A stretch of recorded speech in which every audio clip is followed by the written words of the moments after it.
Didier Lénard, les fermes de la vie. Nous allons continuer nos petites séquences vidéo.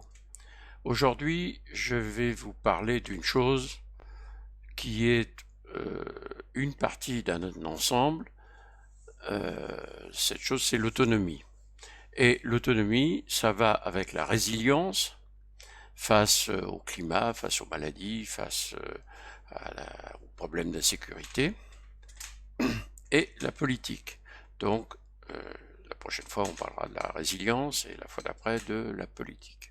Il est interdit de faire de la politique dans notre association, mais là, ce que je veux expliquer, c'est notre relation avec cette civilisation et dans le futur, comment on va éviter de se heurter aux problèmes transportés par les hommes essentiellement, qui pensent à faire du fric ou du pouvoir. Deux gains essentiels, c'est le fric et le pouvoir. Et comment on va éviter de nous retrouver face aux difficultés créées par ces deux choses-là. Donc on va aujourd'hui parler de l'autonomie. Alors qu'est-ce que c'est l'autonomie sur le plan général? Eh bien c'est un divorce. C'est le divorce entre cette civilisation et la future. Et là c'est un divorce sec, parce qu'on ne pourra pas revenir en arrière. Enfin, on ne pourra pas. Si on le fait, c'est une bêtise innommable.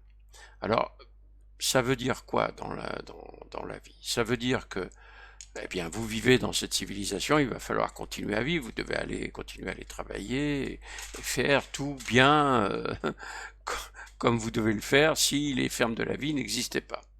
Mais quand vous êtes dans les fermes de la vie, vous allez devoir toujours penser à résoudre les problèmes avec ce que nous appelons des basses technologies et des basses énergies, c'est-à-dire des choses qui ne proviennent pas de cette civilisation,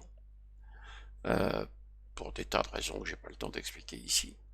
Donc quand on veut faire monter de l'eau dans un réservoir, il n'y a pas de pompe. Ou alors c'est des pompes à main qu'on sait fabriquer soi-même. La pompe à main, on l'a fabriquée. Alors là, d'accord. Ou la pompe avec un homme, les cages à écureuils, etc. Oui, d'accord. Mais si on veut que ce soit automatisé, on peut peut-être utiliser le vent. Le vent qui fait tourner un moulin, qui entraîne une chaîne sur laquelle il y a des godets, ça marche très très bien, ça. On peut... Enfin, j'espère qu'on n'utilisera pas d'âne pour faire tourner la chaîne, faire monter l'eau. Voilà un exemple de ce qu'il faut faire. Contrairement, par exemple, ce que j'entends, alors à toutes les séances, il y a quelqu'un qui me dit mais pourquoi on ne met pas un panneau solaire? Le panneau solaire, d'abord, c'est une hérésie sur le plan écologique, ça rapportera jamais. Bon, enfin, c'est pas du tout écologique. Allez, je vais pas rentrer dans les détails. Donc, il faut l'oublier. Et puis, pas seulement ça. Le panneau solaire, c'est un monde en soi. Panneau solaire, il faut une batterie, un chargeur, un onduleur, il faut ensuite des moteurs pour utiliser cette électricité, ou des lampes. Tant que vous ne savez pas fabriquer avec vos mains tous ces éléments-là, il ne faut pas les mettre dans les fermes de la vie. Il nous faut garantir l'autonomie, il nous faut garantir qu'on sera capable de résoudre les problèmes nous-mêmes, avec nos moyens, qui sont très faibles. On n'a plus d'énergie, on n'a pas beaucoup de matière, alors bien sûr on aura toute la matière qui sort de cette civilisation. Mais imaginez par exemple qu'on prenne les réservoirs en plastique. Alors on sera peut-être obligé pendant les 2-3 ans qu'il nous faudra pour résoudre les problèmes de faire des réservoirs sans caoutchouc, sans vernis, sans plastique, même sans fer à la limite. Bon courage, va falloir. Bon, vous voyez qu'il y a des problèmes à résoudre, et chacun de nous est capable de s'affronter à ces problèmes. Il faut simplement répartir le travail, parce que le nombre de ces problèmes est gigantesque, et pour vivre, il faudra en résoudre beaucoup. L'autonomie, c'est aussi, donc c'est divorcer avec cette civilisation, c'est aussi être capable de produire tout seul, en autonomie, tout ce dont les hommes ont besoin.